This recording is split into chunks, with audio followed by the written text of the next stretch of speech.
All right, good morning, everybody, or wherever you are in the world. Happy Friday, and welcome to the Digital Influence Show.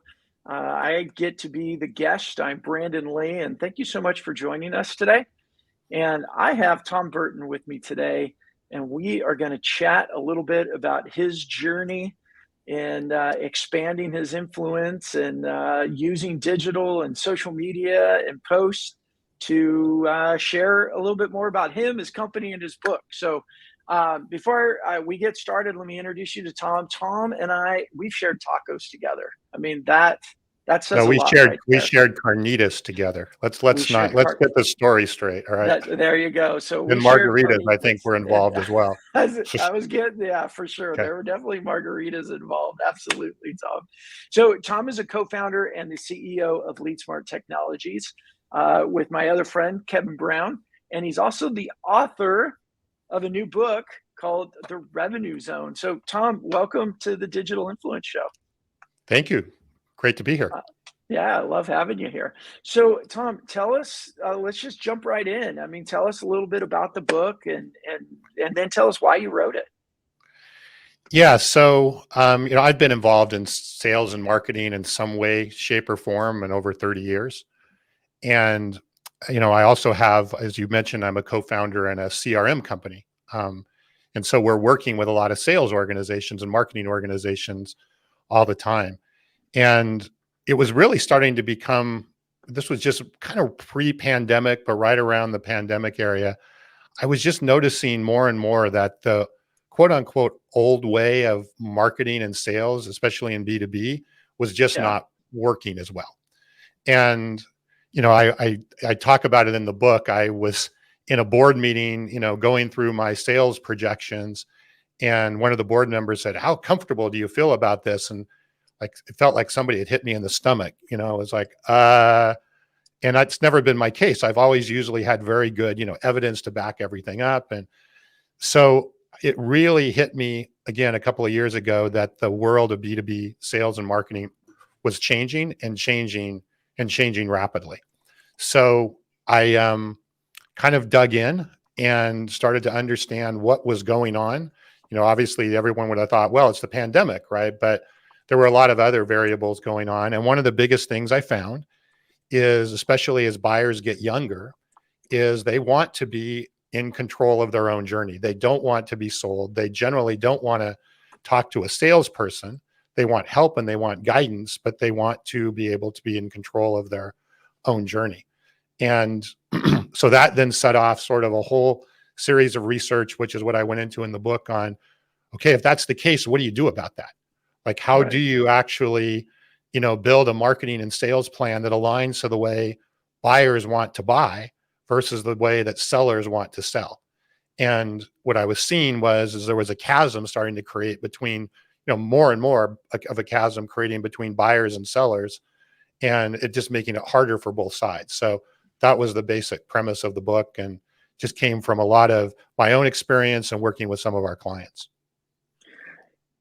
Thank you, Tom. You said a lot there, and I want to unpack a little bit of it Okay. because I mean, and it's all great stuff. But I would love for you to unpack a little bit. You said at the very beginning of that is everything, and I put it up there, is everything's changed, everything's changing. You thought it was pandemic, but it's more than that. What is your experiences? You've got 30 years experience in this space. What else is changing, and what does that mean on a practical day-to-day basis for companies? Yeah, and I go through this in the book, right? I call it the perfect disruptive storm, if you will. And I think there's three things that have converged together, not created by the pandemic, but accelerated by the pandemic. So the Hmm. first is obviously this whole thing about virtual business, right? A lot of sales organizations, especially in the B2B world, lived off of in-person meetings, in-person shows, in-person relationships. I mean, they obviously didn't even know about Zoom prior to, all of this.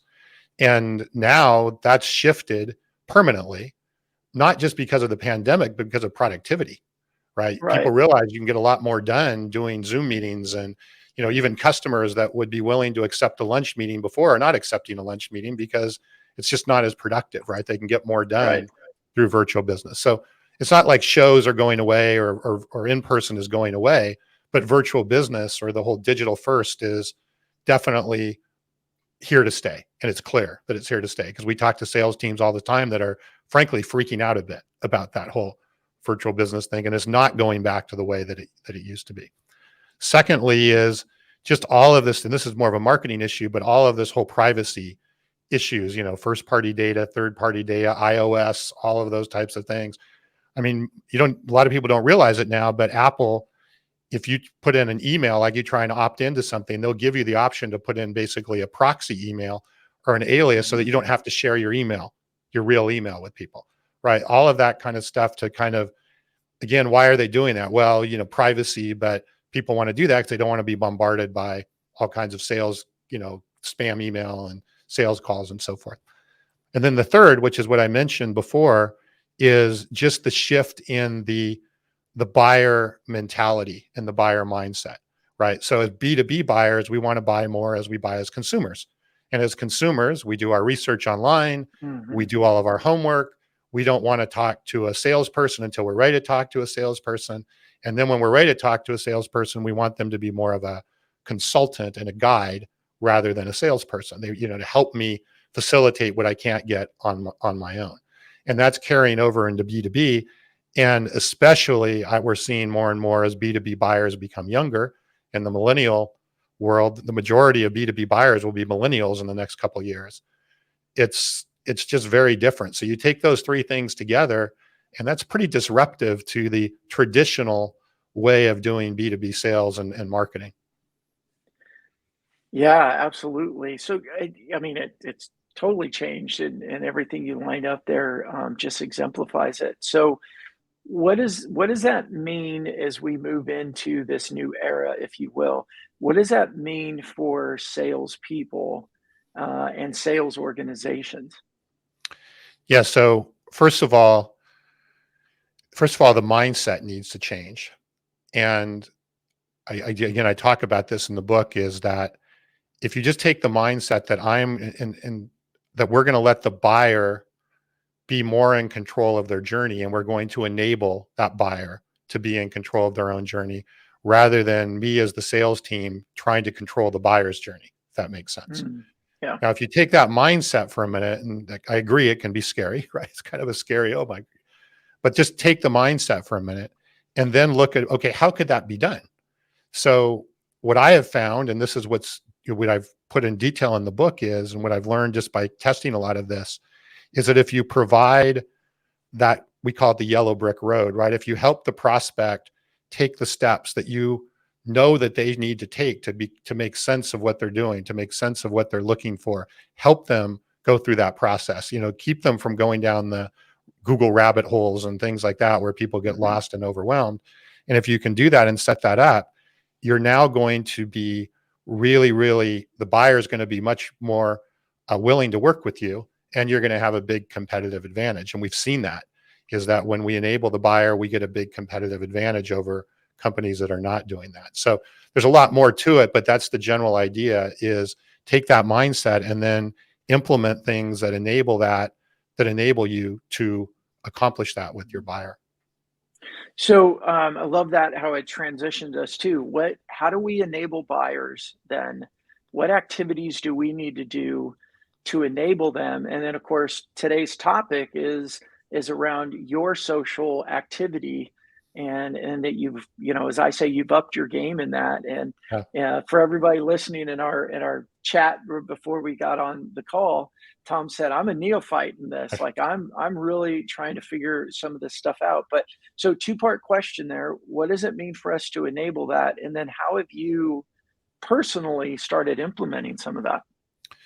Yeah. So the revenue zone, right? The name of the book, what that means, as I defined in there, is our goal is to get our prospects into the revenue zone. And what does that mean?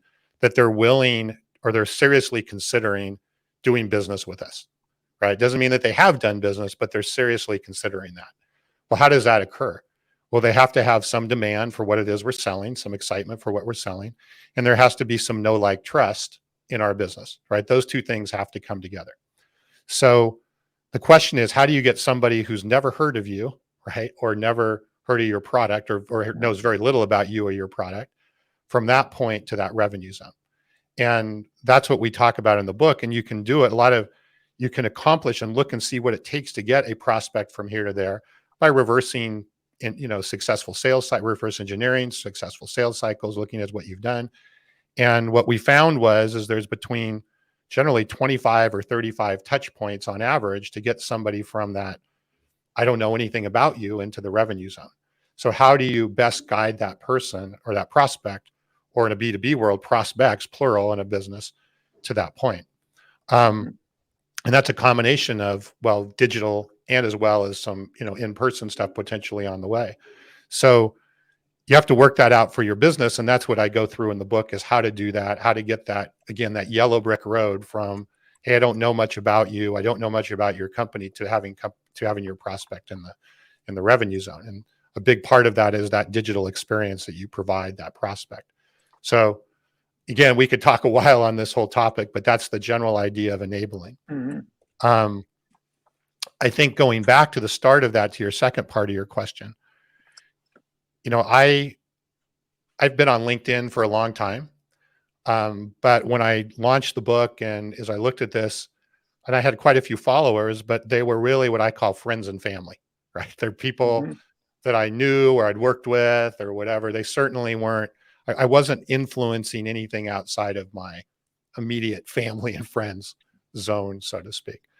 So I really took a step back and said, okay, how do we start influencing and reaching more people that should be interested in what I'm talking about, that are not in that friends and family group?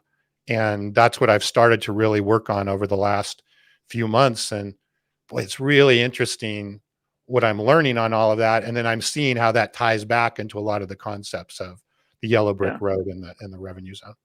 Well, don't quit there. What have you learned? What in the concepts Well, I there? I thought we were love done. this. Are we? No way, Yeah. because I mean, I think you just took the first bite of the meat of this, and I love your story with this. And as I said earlier, you said you're a neophyte in this. So Yeah. what have you done? As I say, you've upped your game, right, in your social. So what have you experienced? What have you learned? Yeah. So, and I'm an engineer, so I'm always trying to reverse engineer things, right? And look and see, okay, why is this happening in a certain way?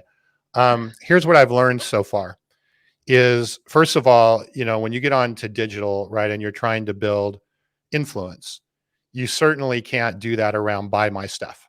Okay. Wait, we can't do that I anymore? know I would like to, but it just, that's one thing I've learned. Okay. Isn't that Yeah, revolutionary? yeah. No, what I learned is that there are three things that I'm seeing have to come together. One is, okay, who are you trying to influence? People. I call it the 3 Ps. So who are you trying to influence, right? What people are you trying to reach? In my case, I'm trying to reach B2B marketers and sales leaders, and to a degree, C-level executives, right? To get them to at least be aware of this new approach, this new mindset, this new strategy that we're bringing to the table. So that's my first thing. And the next thing is, okay, if I know my people, what's my purpose of doing this? And the second P, purpose. And the purpose is, well, I want to help people and enable people to see that there is a different way of going about this B2B sales and marketing process. And that if you're going to continue to be competitive, you at least need to start looking at this and evaluating this and testing this as you go forward, especially get a longer buyer. Then the third thing, and I think this is the X factor in all of this digital influence, is, what is your passion? The third P, right? Ah, And love it. right, so it's great to Love it. say, all right, what's my purpose and who are the people, but what's my Yeah. passion? And my passion, and I think maybe this came out earlier, right, is I don't like to see this chasm existing between sales and marketing and prospects, and the cat and mouse game that goes on sometimes, and just how we, I'll give you an example. I went to a software company. I won't name the company, and I downloaded something off their website. We're already a customer, by the way, of that software company. So I downloaded some information I needed off the website. Over the last 3 days, I've had 18 phone calls, right, from SDRs, and God knows how many emails, right? Is that an experience that I want, or that anybody wants with a B2B sale? Does that make me feel good about that company and wanting to do business with them and move them into the revenue zone.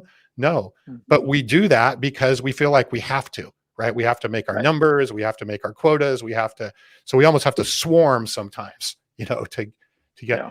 And so my passion is to get, the world to look at this a little bit differently. If you look at Gartner and some of the other analysts, they're starting to look at this differently as well, and Mhm. see that you can actually be successful with B2B marketing and sales without swarming the customer and creating a bad experience and doing all the things that we just don't like when you think of the word sales or marketing. So the 3 Ps: people, purpose, Yeah. and passion. Right. Okay. So before we run out of time, because I mean, I find myself just, first of all, I just got the book. Thank you, Okay. Tom, for sending it to me, but I'm taking it with me next week on vacation because I'm excited to dive into this and, compare some notes. And I don't know if you've seen, I wrote an ebook. It was probably about 30 pages several years ago called The Buyer Circle of Trust, which was on this topic of, buyers have technology now too. You mentioned Yep. Apple lets you put in a proxy email. I mean, I've got spam filters on my phone now Yeah. Yeah. that, right? We forget sometimes as salespeople that technology is out there being built for buyers too, Hmm. to keep Yeah. us out. And we have to earn the right to be in their circle of trust. And what I've seen with you, as I say, you've upped your game is, man, Tom, you went from, as you said, you use LinkedIn with family and friends, and you probably did what a lot of us did with LinkedIn. We're like, oh yeah, accept, accept, accept. But we know that only 1% of people on LinkedIn publish regularly. And the way that they define that is at least once a month. So when we start sharing content and we up our game, we become part of that 1%. And I've noticed you have done that. So share with us a little bit about your experiences, the good, the bad, the ugly, all of the above, with starting to share more posts. Yeah. So I think there's 2 strategies, and I think you talk a lot about this with your prospector product and some of the other things that I'm finding to work actually. And you have to do enough, because let's face it, there's a lot of noise out there, right? So how do you cut through the noise and really start to make traction as it relates to that digital influence? So I found is kind of a two-pronged approach. One is, I went and identified a bunch of other influencers in my same space that have similar mindsets and similar passion, and maybe had much larger followings than I did, and identified sort of that, I call it my dream 100, right? Who are the Hmm. other people that I want to be associated with? And then I've really got to know them and their content and participate, by commenting, and not just commenting like great post and yeah, but really thinking through and adding to the discussion. Right. Right. And I have found that works really well. It gets noticed. Right. So again, how do you cut through the noise? You cut through the noise with quality over just quantity, so Right. rather than doing 100 posts of great posts, I do maybe 10 posts a day or 8 posts a day of the people I'm following, but I try and put a meaningful response and contribute to the discussion and so forth. And that's really built up. You had mentioned I've been on quite a few podcasts and stuff recently, and I have more coming, on a really good one this coming week. And that's come from this effort, right? And people respecting the posts and looking at the comments and how I'm participating. So I think that's great. That's exactly your line, right? Find Yeah. and so forth. The second thing though is yes, your own content. And I think it's got to be more than once a month. Hmm. I'm finding, if you would have asked me a month ago, I would have said, maybe once a week. I'm Mm. now thinking I'm not even just thinking, I'm sure that it needs to be more like several times a week. And if I could get to several times a day, honestly, I would, as Hmm. long as it was relevant, meaningful content and it just wasn't junk. Right. Yeah. So, so the balance is how do you continue to maintain the quality, but at the same time get enough quantity out there? Because I think that's how you're going to cut through the noise, right? A lot of people Right. don't want to do the work, and you've got to do the work on both of those fronts. And it can't just be trite, not really useful data. That's just noise. Yeah. And so that's what I've been doing. And what I'm seeing is that it's starting to become a bit of a hockey stick, right? You get some more Hmm. traction, you get some more traction, you get, I think I had 5 requests for podcasts this week, right? From different Yeah. people. It's like, Yeah. I don't even know where that came from, Hmm. So it's like you can start to monitor what it is you're doing as you're building that influence by doing those things, and then kind of systematizing that, and then being consistent, right? So not just doing it Yeah. for a week and say, okay, well, I'll get to it again next month. Yeah. Well, Tom, I love everything you're saying for all the obvious reasons that you're experiencing what we preach. Tell me about a little bit more about you mentioned at the beginning, or what you were just saying right now at the very beginning of that. You shared about going and commenting on your top 100 people in their post or posts that they comment on. Share with us about that experience and what you found in doing that. Well, at first I honestly felt like, what am I going to say? You know, I would get on Mhm. there and I would look at, they would have a post, they have a lot of followers, they might have 200 comments already on a post. It's like, okay, what am I going to say? And then you always like, am I going to look stupid or whatever? It's like, we all kind of go through that. But Yeah. what I did is I said, I take some time and I review the posts and I review the comments. And then I just kind of think about, if I was sitting with that person, just like we are, right? Or Yeah. over coffee, what would I say to them? Yes. What would I say in reply to their post or their comment? How would I reply to that just Yeah. naturally? And that's what I put down. Sometimes it's a shorter comment, sometimes it's a longer comment. It doesn't matter. It's like, what would be the right response, a meaningful response to that?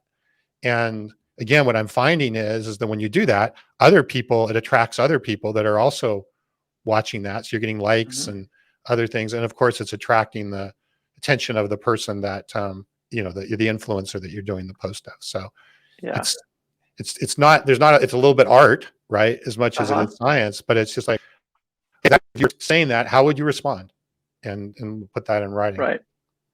Ah, see, I love it. I love and it's I don't not to make this about me. That's not my intent at all, but I love that you're taking what we preach and you're applying it and you're having success with it. That's what I really that's why I wanted you on the show, right? To be able to share that. Now, when you're doing those comments, you mentioned that other people are liking it and then you're getting the attention of the person that you're focused on. But what's some of the other um, influence this is happening? Are some of these invites to be on people's shows or YouTube shows, is that coming because they see you commenting in a popular post? I would assume, right? Yeah. Don't, I mean, as we talk to people, we'll find out, kind of the attribution, so to speak, of that. Hmm. But yeah, I think it's just, you start to get your voice. People start to hear your voice. You start to get your Hmm. platform. Going back to my passion, right? They hear your passion. They hear your purpose. Hmm. And, I think people are always looking for, just like you would be, right? You're looking for guests that are going to bring relevant content to the Hmm. table, and that, that you feel are going to have a depth of what they're doing. And if that's coming across in the comments and what you're doing, then that's a good, right? That's a good person then to reach out to potentially Yeah. for your show or for the next thing. Yeah. Earlier, you used the term know, like, and trust. Hmm. And I've heard some sales trainers, coaches, leaders out there say relationships don't matter anymore. What do you think about that? Well, yeah, I think that's a very broad black and white statement, right? Um, you could look at that in a lot of ways. It's like, well, just like I was said in the beginning, if you define relationships as, hey, we're doing a lot of lunches and coffees and in-person meetings, maybe that's the case. But what is never going to go away is that trust, right? Building trust. Hmm. And again, going back to younger buyers in particular, right? Younger buyer, but all of us do, but certainly with millennials and younger buyers, they want to do business with a company that they trust, right? That they have affinity for. or even do business with individually with people that they trust and have affinity for. That is never Right. going to go away, right? There is no, in fact, if anything, it's going to get stronger. The question then becomes is how is that trust and affinity built, right? How do you build that trust and affinity is going to be different than maybe you did it before because you brought donuts to everybody on Fridays every day, every week or something like that. Hmm. It's a different strategy. Yeah. So what I hear you saying is it's the same as we've always done. It's just um, strategically the same, but implemented differently. Is that a Yeah. fair assumption? Again, you got to build no like trust. That's never going away. So the question is how you go about doing that is different than, or will continue to be different than maybe how you did it in the past. Yeah. I had a digital marketing agency in a previous life, and I had a client, and every qualified lead they was from a trade show, right? And they really were like, well, we don't have any more shows for a couple of weeks, or a couple of months, so we're not going to get any more leads. And the only reason they built those leads is because they spent all this time taking them to dinner, meeting in person. Everything was all based around in-person relationship. And that's obviously we fortunately got them set up on some things prior to the pandemic that allowed them to start doing more of this digitally. But I mean, think about that impact if you're relying on everything being in-person meetings, in-person dinners, in-person this. Hmm. That's just not sustainable or certainly scalable as you Right. go forward. Well, and I think we find is in this digital world that we can do the same activities just done differently, Mhm. and the scale is incredibly different. And go ahead. Well, and think about, yeah, the scale is the key part, right? You don't even know who's Yeah. listening. Yeah. Right. It's like you're out to dinner with somebody and you've got like 50 other people listening to your conversation. You don't even know that they're there, right? It's the same. Yeah. And that's what I'm really learning on digital is you don't know who you're going to reach necessarily. You don't even know who's listening, but they're there. But they're there. And Yeah. if you're strategic, right, you're like, as you said, you've got your top 100, and you put them in a list and you go to their profiles and you see what their activity is and you join those digital conversations. You can be very strategic. This isn't like spray and pray. No, no, no. This is, Yeah. yeah. So tell us, do you have any good, like an example, and you can leave names out, but somebody from your top 100 that you had an intention and you started going and engaging with posts that either they've published or posts that they've commented on, that's played out into either a conversation, a new relationship, or maybe even a sale. Yeah. Well, I'm going to be on a really large sales Sorry. podcast next week. I won't say it yet because I know they're going to promote it starting in the next few days. But, Uh-huh. you know, it's I would say it's above my levels. It's like I'm above my pay grade a little bit on this one. Yeah. Um, but it's because of exactly what you just said, right? I started contributing to their post. I started contributing to their conversations. I started contributing and adding to their community, right? So it's really you become a member of the community, if you want to call it that, or the ecosystem. Hmm. And it's but you're doing that digitally, right? And Hmm. even as a salesperson, wouldn't you, that's what you want to do, right? You want to become part of your prospect's ecosystem. You want to be looked at as that trusted advisor or, guide or whatever. It's the same exact concept. So, um, yeah, I would say, in fact, all of the podcasts or all of the sort of reaches that I've had so far have all come from that exact strategy. They're not coming from my friends and family other than you, Brandon, but, Yeah. So what would you say from this experience? What advice would you give to somebody that's watching this, saying, I've been sitting on the sidelines. I think I know I should be doing a little bit more of my social voice. Based on you doing this now, what's your advice to them? well, I think I think it's essential, right? In my opinion, it's no longer a luxury or a discretionary thing to Hmm. build a digital influence.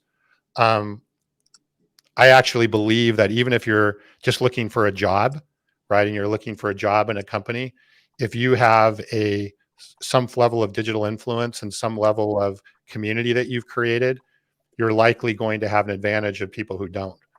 But if you're trying to build a business, if you're trying to build you're a salesperson or a marketing person or a business owner or whatever the case may be, I think there's no way you're going to succeed going forward without building a form of a digital influence in the way that we've described it.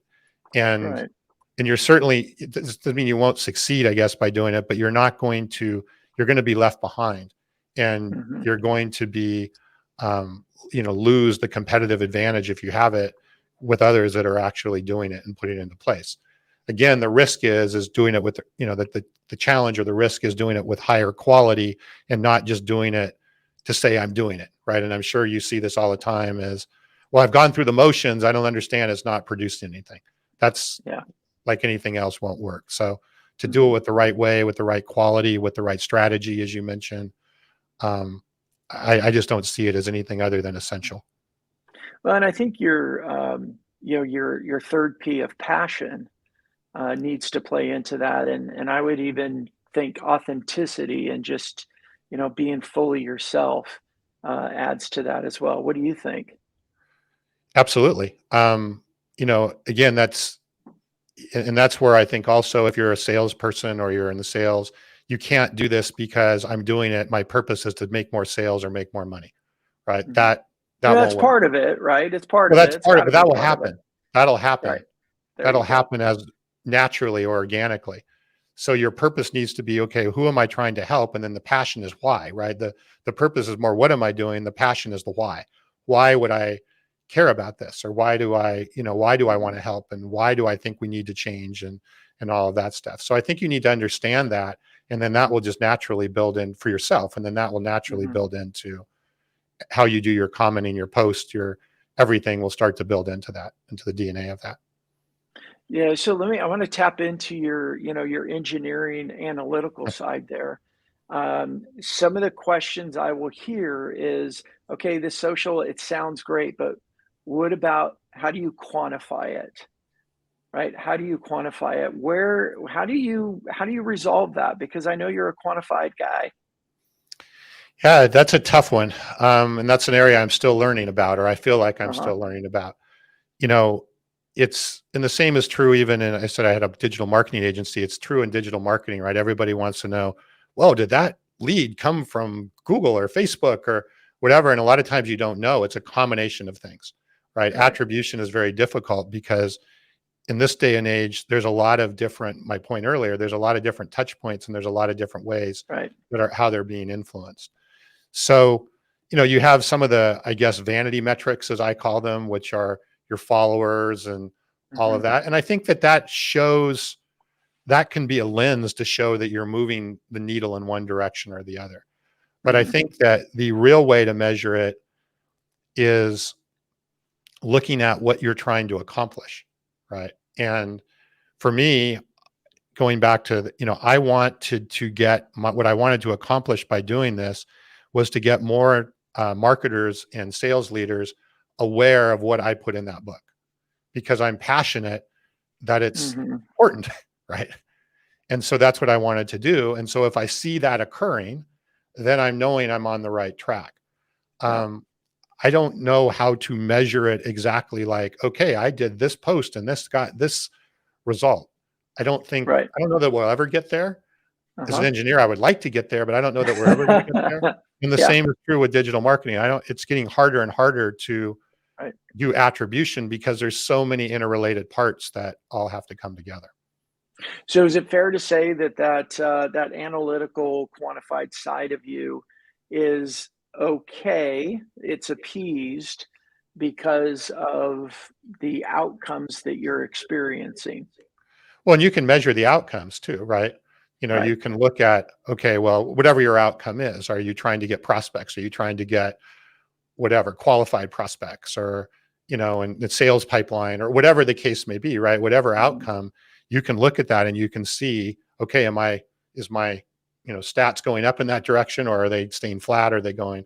So I think there's definitely things you can monitor on all of that, but I also think there's a lot of, there's still going to be a lot of ambiguity as to exactly Mhm. why all of those things are happening.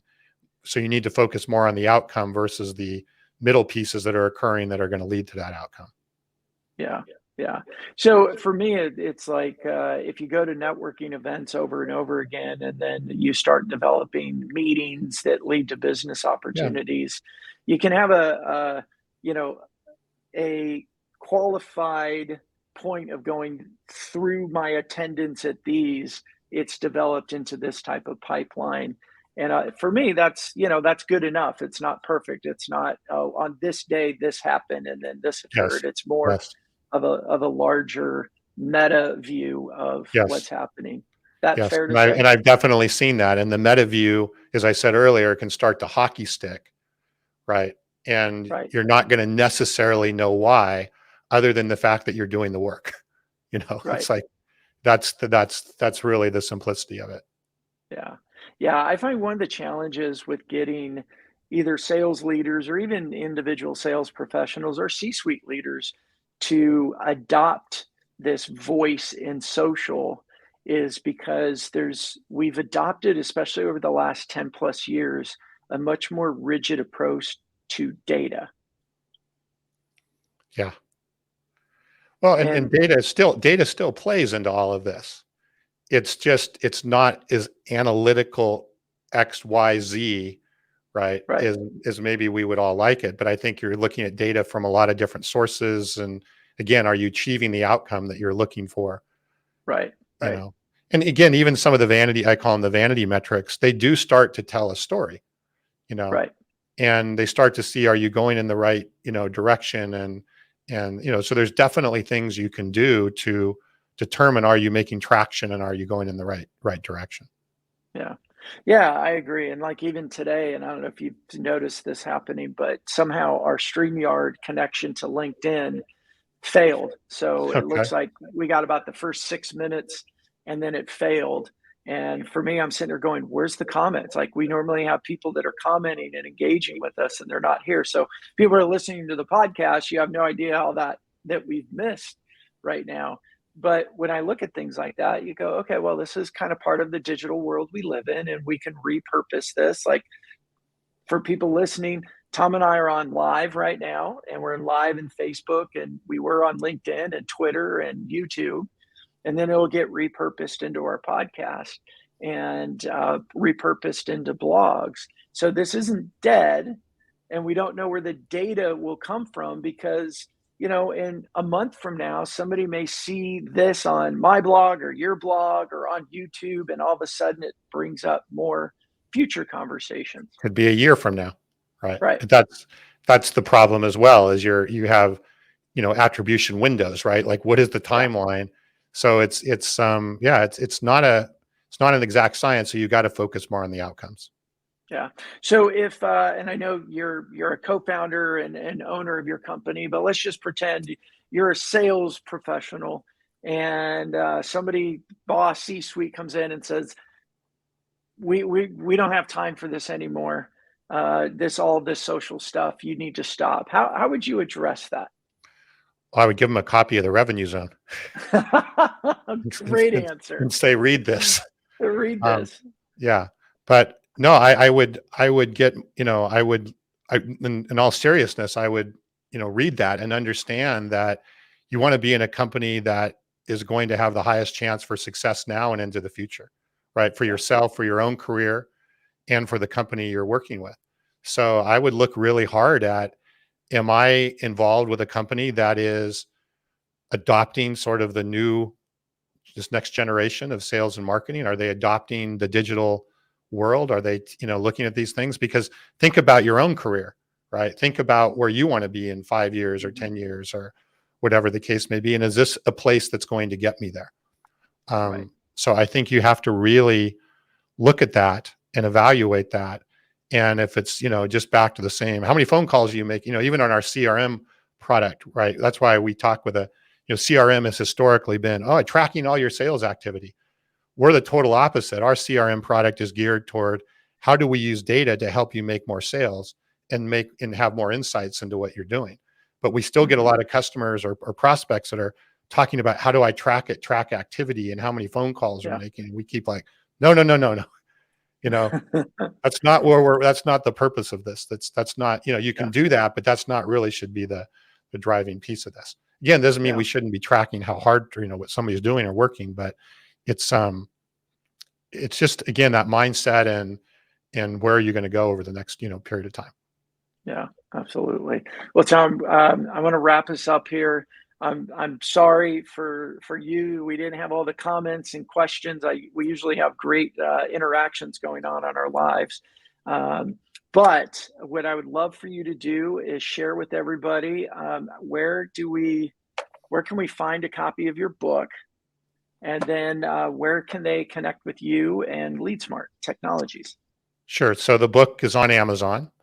And the audiobook will actually be out very soon as well. So within days. Is it going to be your voice or? No, I didn't narrate it, but I've got a great narrator. So, okay. So that's going to be out like soon. your voice. I wish you would have done it. Okay. Maybe I'll do another version, right? There you go.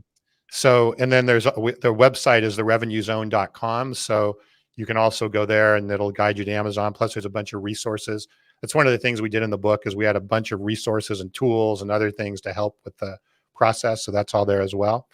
My CRM software company is leadsmarttech.com. And like I said, we're focused more on sort of a new way of doing CRM, if you will.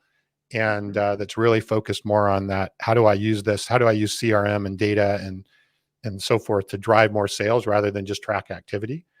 And if you want to connect with me personally, would be LinkedIn. So my LinkedIn is tburton5350.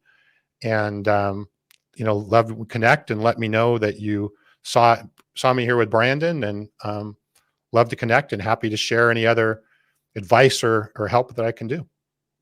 Yeah. And I would tell everybody to go and follow Tom, if nothing else. Kick up my metrics. Yeah. Well, follow him because you've got great videos on there. You're sharing excerpts from the book.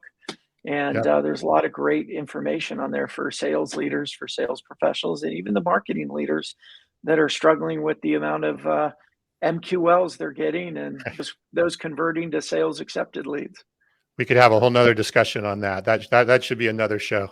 Well, I tell you what, if you're willing, I'd love to have you back and we'll have that conversation for sure. Okay. Yeah.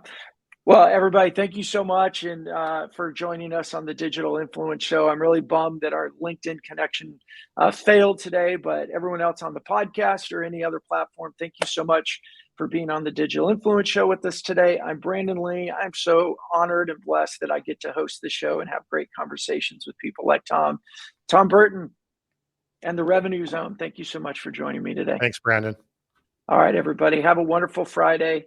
For the lives, everyone on the podcast, make it a great day, and we'll see you next time.